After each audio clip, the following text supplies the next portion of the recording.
वो जरूरी है, फायदेमंद है और कितना जरूरी है वो आप बता दीजिए। ठीक है, बायबैक। हाँ बायबैक, ओके, आज इस पर बात करेंगे। जी। बाय मतलब खरीदना, बैक मतलब फिर से खरीदना, सिंपल। ठीक है, एपिसोड खत्म।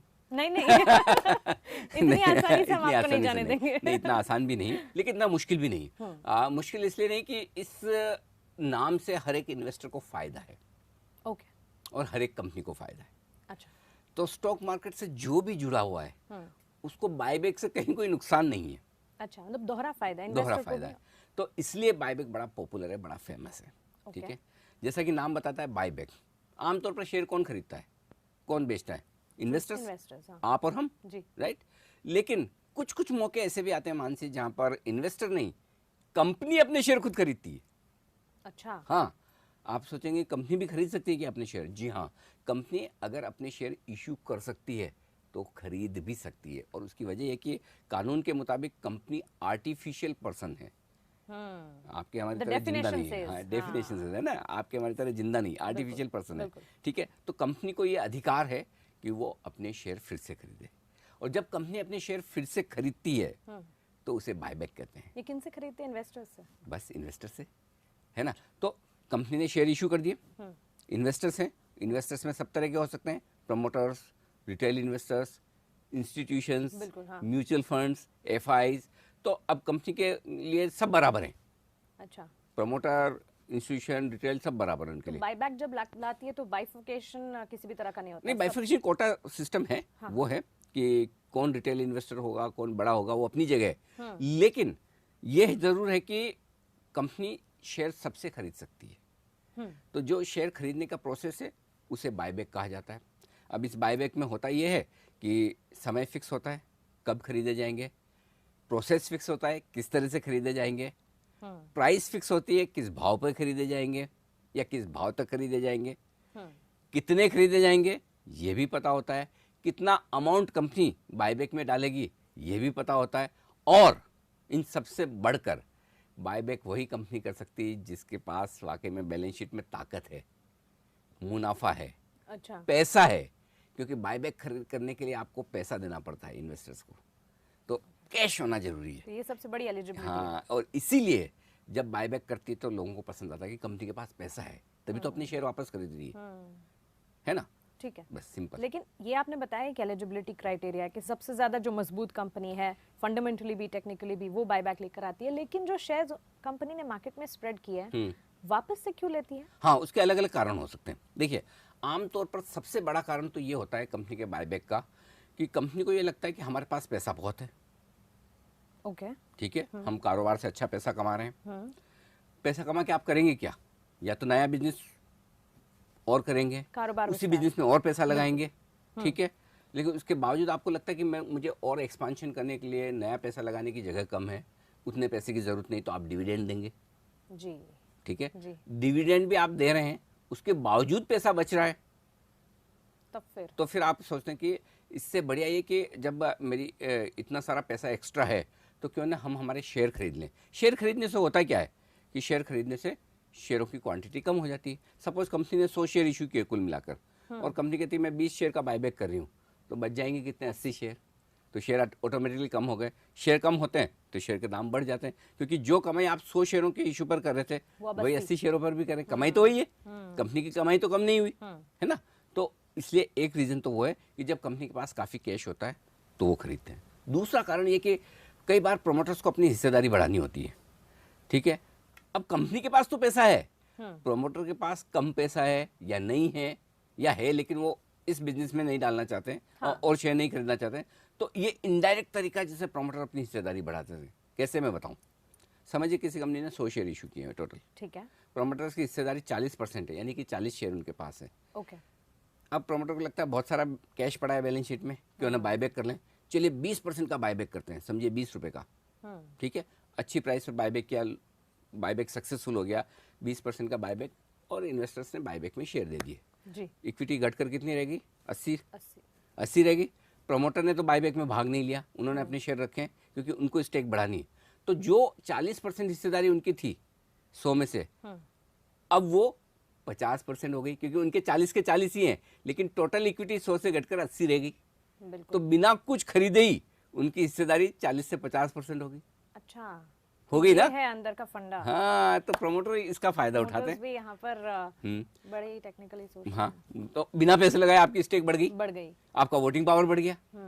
एक और चीज है, पहले बायबैक आमतौर पर एक्सेस कैश को, जो जरूरत से ज्यादा पैसा है कंपनी के पास और जो वो या तो बिजनेस में नहीं लगा पा रहे हैं या डिविडेंड इससे ज्यादा नहीं देना चाहते, तो बायबैक करते थे। वंस इन वाइल कभी कभार कर लिया। आजकल बायबैक बड़ा फेमस हो रहा है। हर जब तक आप देखते हैं ना, बहुत सारी कंपनियां बायबैक लेकर आ रही हैं, इसीलिए तो हम एपिसोड भी कर रहे हैं। इनफैक्ट मैं भी कहती हूँ बायबैक पर सोच विचार करेगी कंपनी की बोर्ड बैठे। हाँ, तो ठीक है। हाँ। तो अभी आजकल एक और नई चीज हुई है, बायबैक ज्यादा पॉपुलर क्यों हो रहा है? किसी भी कंपनी में सबसे ज्यादा हिस्सेदारी आमतौर पर किसकी होती है? प्रमोटर्स की। हाँ। तो जब कंपनियां डिविडेंड बांटती है तो सबसे ज्यादा डिविडेंड किसको मिलता है? प्रमोटर को। करेक्ट।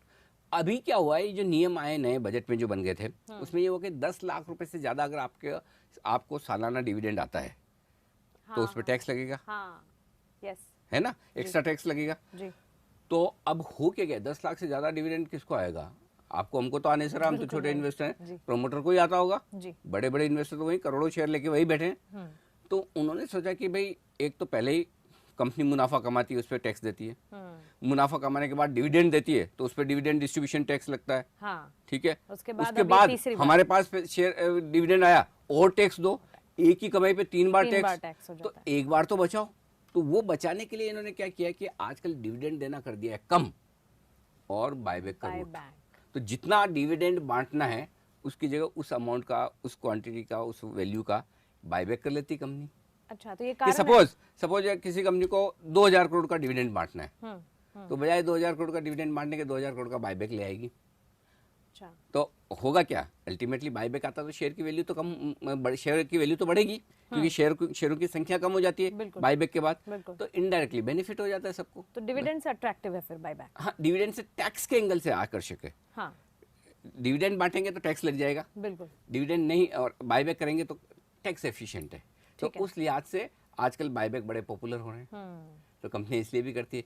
एक और जो आमतौर पर बायबैक करने के बाद होता है क्या कि चूंकि इक्विटी कम हो जाती है, तो आपके ratios, EPS, price earning ratio, ये सब इंप्रूव हो जाते हैं। कंपनी की बैलेंस शीट ज़्यादा बेहतर, ज़्यादा मजबूत दिखती है। भाई, एक तो ये कि आप 100 रुपये लगा के 1000 रुपये कमाओ, और एक 80 रुपये लगा के 1000 रुपये कमाओ, तो नेचुरली आपको 80 रुपये वाली कैपिटल वाली कंपनी ज़्यादा आकर्षक लगेगी। कम कैपिटल में ज़्यादा कमा रही है, तो बायबैक से आपकी बैलेंस शीट मजबूत हो जाती है, रेशियो बेहतर हो जाते हैं। तो ये भी बड़ा फायदा है। तो दोहरा फायदा तो है, और कंपनी का भी है, लेकिन इन्वेस्टर्स के फायदे क्या है इसमें? तो ये इन्वेस्टर्स के फायदे ये हैं कि भाई, इन्वेस्टर्स को, अगर बड़े इन्वेस्टर्स हैं तो उनके लिए टैक्स एफिशिएंट है, खाली डिविडेंड लेने से। छोटे इन्वेस्टर्स हैं तो उनके फायदे की बात क्या है? एक चीज समझ लीजिए मानसी, आमतौर पर क्या 99% केस में बायबैक जो है ना, वो मार्केट प्राइस से प्रीमियम पे ही आता है। ओके, मार्केट प्राइस पे कभी बायबैक नहीं आएगा, या उसके नीचे नहीं आएगा। सिंपल है, लॉजिक भी बता दूं। समझ, किसी शेयर का भाव 100 रुपये चल रहा है, कंपनी कहती है हम 90 रुपये में बायबैक करेंगे, तो क्या होगा? प्रीमियम पे। लोग बोलेंगे नींद में हो क्या, 100 रुपये में इधर मार्केट में लोग खरीद रहे हैं, आपको 90 रुपये में बायबैक में हम देंगे, बेवकूफ़ हैं। तो ऐसा काम तो आप करेंगे नहीं। या दूसरा तरीका ये है, इन्वेस्टर सोचेंगे अरे 100 रुपये भाव चल रहा है, आपको 90 में बायबैक करना है, आपको शेयर की वैल्यू 100 रुपये से की भी नहीं लगती, चलिए 90 ही कर देते हैं मार्केट में, बेच के 90 रुपये भाव टूट जाएगा। इसलिए कंपनी कभी भी बायबैक करेगी तो मार्केट प्राइस से प्रीमियम पर ही करेगी। अच्छा, तो मतलब अगर 100 का शेयर है तो फिर कितने पे करेगी? कुछ वो कंपनी पर डिपेंड करता है। ये 110 हो सकता है, 125 हो सकता है, 150 हो सकता है, जो उनका मन है, मैनेजमेंट डिसाइड करेगा। लेकिन होगा प्रीमियम पर। और अगर प्रीमियम पे बायबैक हो रहा है तो इन्वेस्टर के फायदे की बात है ना। हाँ। बस, तो ये सबसे बड़ा फायदा है कि बायबैक में आपको ऊंचे दाम पर अपने शेयर बेचने का मौका मिलता है। इसलिए बायबैक के नाम सुनते एकदम चेहरे में स्माइल आ जाती है, अरे कंपनी बायबैक कर रही है। कंपनी बायबैक पर अगर बोर्ड बैठक कर रही है तो फिर इससे ध्यान में रखना है। अभी हाल ही में जैसे एल&टी का आप एग्जांपल लीजिए, इतिहास में पहली बार एल&टी बायबैक करने जा रही थी, हालांकि कुछ टेक्निकल रीजन से फंस गया, लेकिन ये इस तरह की चीजें हैं कि अब बायबैक बड़ा पॉपुलर हो रहा है। चलिए, तो पॉपुलर है बायबैक, और बायबैक के प्रकार भी हैं, और हमें प्रोसीजर्स भी समझनी है। लेकिन फिलहाल रुक रहे हैं एक छोटे से ब्रेक के लिए, बने रहें हमारे साथ।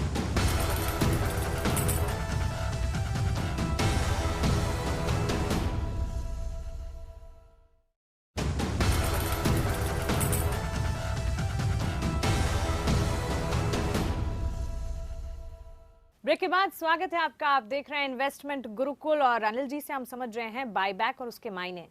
बायबैक के प्रकार भी होते हैं? बिल्कुल होते हैं। अच्छा। आमतौर पर दो तरह के बायबैक होते हैं। एक तो कहते हैं जिसे ओपन ऑफर और दूसरा टेंडर ऑफर। अच्छा। हाँ, ये सिंपल चीज़ है। ओपन ऑफर मतलब क्या है?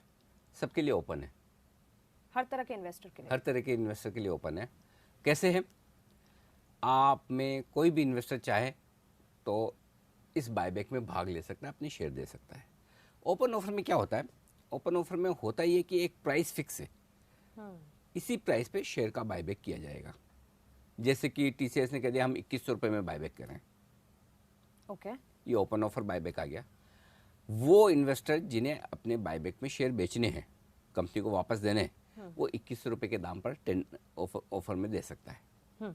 ठीक है, इसको ओपन ऑफर भी बोलते हैं, टेंडर ऑफर भी बोलते हैं। दोनों चीज़ें कि आप टेंडर कर रहे हो, कंपनी को टेंडर कर रहे हो, कंपनी को शेयर वापस दे रहे हो, तो चाहे आप इसको ओपन ऑफर बोल दें या टेंडर ऑफर बोल दें, एक ही बात है। ये बायबैक है। दूसरा जो बायबैक है वो ओपन मार्केट परचेज वाला है। अच्छा। इसमें आपको कंपनी को वापस शेयर टेंडर नहीं करने। ओके। हाँ, ये थोड़ा सा इंटरेस्टिंग है, इसे समझिएगा। पहला वाला क्या है? एक फिक्स प्राइस है, फिक्स तारीख है, आपको शेयर देने। ओपन ऑफर आ रही है, कंपनी की तरफ से ओपन ऑफर आता है कि हम बायबैक के लिए ओपन ऑफर दे रहे हैं, आपको शेयर टेंडर करना है, टेंडर कर दीजिए। सिंपल। इसमें आपको दिमाग नहीं लगाना है, प्राइस फिक्स है, समय फिक्स है, सब कुछ ठीक है। दूसरा है open market purchase. Open market purchase का हिंदी में मतलब क्या? खुले बाजार से खरीदारी करिए। बायबैक में खरीदारी कौन करता है? कंपनी। हाँ। बेचता कौन है? Share holders. हाँ। खुले बाजार में खरीदारी करनी है कंपनी को, तो कब करनी है, कितने शेयरों की करनी है, किससे करनी है, किससे करनी है, किस प्राइस पर करनी है, ये कौन डिसाइड करेगा? कंपनी खुद। अच्छा।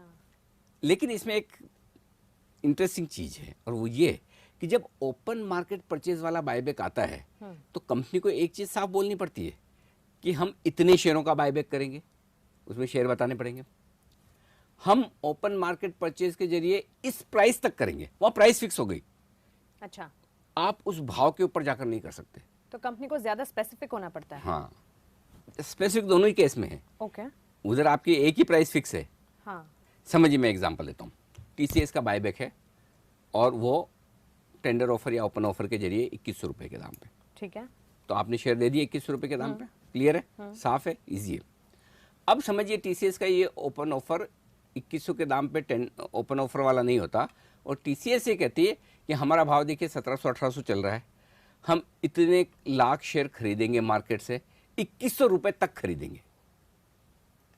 तो अब वो 2100 रुपये तक के खरीदने में टीसीएस क्या कोशिश करेगा कि भाई जब मुझे समझिए 50 लाख शेयर खरीदने मार्केट से, तो मैं 50 लाख शेयर कम से कम भाव में खरीदने की कोशिश करूंगा ना। 2100 से भी कम भाव में। हाँ। 1800 में भी करूंगा, 1750 में भी करूंगा, 1900 में भी करूंगा, लेकिन 2100 के ऊपर नहीं जा सकते। अच्छा। क्योंकि आपको अप्रूवल 2100 रुपये तक की ही सेबी ने दी है। ओके। तो इसमें अपर प्राइस फिक्स होगी। तो ओपन ऑफर में एक ही प्राइस फिक्स है, उसी पर आपको खरीदना है। 2100 खरीदना बेचना दोनों फिक्स है, दोनों के लिए। लेकिन इसमें जो है वो प्राइस फिक्स नहीं है। तो कंपनी अपने हिसाब से जब उसे ठीक लगे मार्केट से धीमे धीमे खरीद सकती है। वो चाहे तो एक ही दिन में ख़त्म कर दे, लेकिन इसका चलता है 1 साल तक ओपन ऑफर परचेज के जरिए। जैसे आज अनाउंस किया है, 1 साल के भीतर भीतर आपको कंप्लीट करना है। अच्छा। तो आपकी मर्जी है, आप एक दिन में कंप्लीट करें, 3 हफ्ते में, 6 हफ्ते में, 1 साल में, कंपनी के ऊपर डिपेंड करता है। कंपनी की इच्छा है, कंपनी अपने हिसाब से खरीदती है। तो ओपन ऑफर परचेज 1 साल तक चल सकता है। हाँ, लेकिन और जो टेंडर ऑफर का 1 महीने का पीरियड होता है। अच्छा। तो उस ओपन होने से क्लोज होने के बीच में 1 महीने का पीरियड होता है आमतौर पर। उस पीरियड के भीतर भीतर आपको वो शेयर, जो लास्ट डेट है उस डेट के पहले आपको शेयर कंपनी को दे देने हैं। अच्छा, तो किसी तरह का भी बायबैक हो, अगर टेंडर है तो 1 महीने तक का, ओपन मार्केट परचेज है तो फिर वो 1 साल का। वो है। कंपनी कभी भी खरीदती रहेगी, लेकिन अपर प्राइस फिक्स है। ओके। उसके ऊपर आप नहीं जा सकते। और उसमें कुछ एक और चीज़ ये भी है कि कुछ अमाउंट फिक्स भी है कि मिनिमम आपको इतने शेयर तो खरीदेंगे। समझिए टीसीएस ने बोला हम 2100 रुपये तक ओपन मार्केट से खरीदेंगे, भाव चल रहा है 1800 रुपये। अब टीसीएस सोचे कि ये तो भाव 1500 आ जाएगा तब लेंगे, या 1600 और नीचे में लेंगे और नीचे में खरीदेंगे, तो फिर सेबी कहती है आपको मिनिमम 25% या इतना तो खरीदना ही पड़ेगा।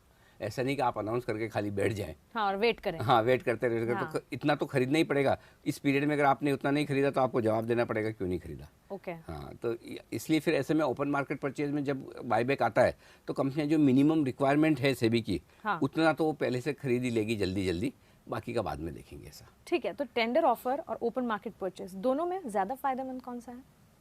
ज्यादा फायदेमंद, दोनों के अपने अपने फायदे नुकसान है।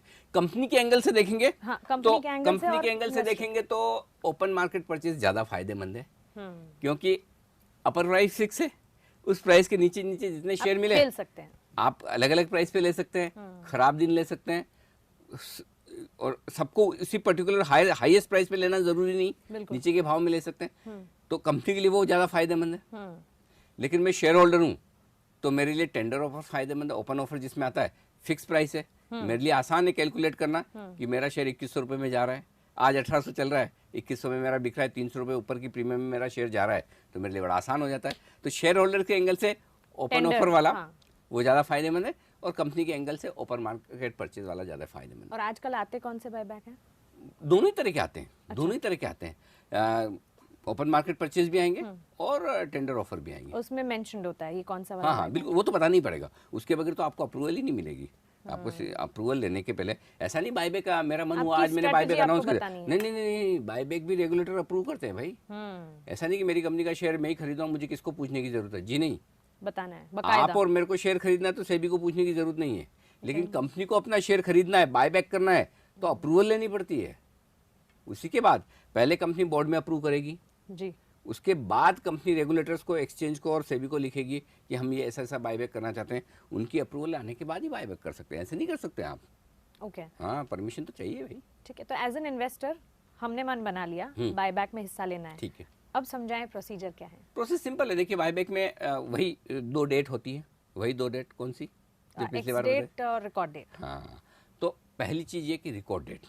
रिकॉर्ड डेट का मतलब ये है कि एक पर्टिकुलर डेट के दिन आप उस कंपनी के शेयर होल्डर हैं तो ही आप बायबैक में हिस्सा ले पाएंगे। करेक्ट जी, ठीक है। तो वो डेट आपको पता है, फर्ज कीजिए वो डेट है 5 मार्च जी, ठीक है। तो 5 मार्च को आपके अकाउंट में शेयर होने चाहिए। ठीक है, तो 5 मार्च को शेयर खरीदने के लिए आपको 5 मार्च से पहले खरीदने हैं, और पहले खरीदने हैं तो एक और डेट का ध्यान रखना है, वो एक्स डेट। कब शेयर एक्स बायबैक ट्रेड करना शुरू कर रहा है? आमतौर पर एक दिन पहले होता है। समझिए 5 मार्च की डेट है तो 4 मार्च से एक्स डेट हो जाएगी। तो 3 मार्च तक आपने अगर शेयर खरीदे हैं तो 5 मार्च को आपके अकाउंट में होंगे और इसका फायदा मिलेगा, तो आपको फायदा मिल जाएगा। तो एक्स डेट के पहले आपको शेयर खरीद लेने हैं, रिकॉर्ड डेट के दिन आपके अकाउंट में होने हैं। और जब आपके पास ये शेयर हैं तो फिर जिस दिन बायबैक खुला और जिस दिन बंद हो रहा है, आमतौर पर 1 महीने का पीरियड होता है। करेक्ट जी। उस 1 महीने के पीरियड के दौरान आप जब चाहें बायबैक में शेयर टेंडर कर सकते हैं, चाहे पहले दिन करें चाहे आखिरी दिन करें, आपके ऊपर है। तो वो आपको आखिरी दिन के बाद तो नहीं कर पाएंगे नेचुरली। हाँ। तो वो बायबैक खत्म होने की जो डेट है उससे पहले आप टेंडर कर सकते हैं। ये टेंडर ऑफर की बता रहा हूँ, जो ओपन ऑफर आता है जिसकी बात बता रहा हूँ, जहाँ आप शेयर दे सकते हैं। ओपन मार्केट परचेज से तो कंपनी को करना है, वो तो आपको पता भी नहीं होगा कंपनी कब खरीद रही कब नहीं खरीद रही, वो खुद कर रही है। लेकिन जो हमें पता है कि ओपन ऑफर आया है तो ओपन ऑफर की जो लास्ट डेट है उसके पहले पहले आपको शेयर टेंडर कर देने। तो आमतौर पर लोग आखिरी दिनों में ही करते हैं, एक आध दिन आगे पीछे। उसकी रीज़न ये कि समझिए TCS का बायबैक है, जब आया था तब 1800 का दाम था, उन्होंने 2100 में बायबैक दिया। अब यहीं पर 2100 रुपये का भाव हो गया, 2100 के ऊपर निकल गया मार्केट में, तो आप बायबैक में 2100 में क्यों देंगे? फिर यहीं बेच लीजिए। तुरंत पैसा आ गया आपके हाथ में। अच्छा, और प्रोसेस के मामले में ऐसा है कि जैसे आपने बायबैक के लिए दिया, डेट खत्म हुई, 7 दिन के भीतर भीतर आपको पता चल जाएगा कि आपके कितने शेयर बायबैक में एक्सेप्ट हुए हैं। जरूरी नहीं कि सारे के सारे ले लेगी। देखिए बायबैक में एक चीज ध्यान में रखनी जरूरी है कि सारे शेयर जाएंगे ये जरूरी नहीं। तो जितने शेयर आपको बायबैक में गए उतने ठीक, बाकी शेयर आपको वापस मिल जाएंगे, और जितने शेयर बायबैक में गए उस हिसाब से पैसे आपको आ जाएंगे। तो सवाल जवाब तो खत्म नहीं हो रहे हैं, लेकिन टाइम लिमिट हो गई है, तो अगले एपिसोड में फिर गुरु ज्ञान के बिना नहीं जाने देंगे। तो गुरु ज्ञान आज का क्या है फिर? देखिए गुरु ज्ञान ये है कि जो भी कंपनी बायबैक का ऐलान करती है उसको बहुत आप वेटेज दीजिए। वेटेज इसलिए आज से कि कंपनी बायबैक का ऐलान तभी कर सकती है जब कंपनी के पास अच्छा खासा मुनाफा हो रहा हो, एक साउंड कंपनी, और मुनाफे के साथ साथ कंपनी में कैश भी हो। कई बार क्या होता है, मुनाफा दिख रहा है, सब कुछ दिख रहा है, लेकिन कंपनी की बैलेंस शीट में कैश नहीं होता। तो जिन कंपनी के पास कैश है वही बायबैक करती है। और ऐसे में अगर आप कोई भी एक इन्वेस्टमेंट डिसीजन ले रहे हैं तो बायबैक वाली कंपनियों पर ज़्यादा फोकस करें। किस कंपनी ने कितनी बार कितनी प्रीमियम पर बायबैक किया है, वो कंपनियां आपके रेडार पर हमेशा निवेश के लिए आज से होनी चाहिए। वो हमारे स्टेटस, कंपनी का स्टेटस दर्शाती है। वो कंपनी की स्टेटस दिखाती है, मैनेजमेंट की क्वालिटी दिखाती है, बिजनेस कितना मजबूत है ये दिखाती है।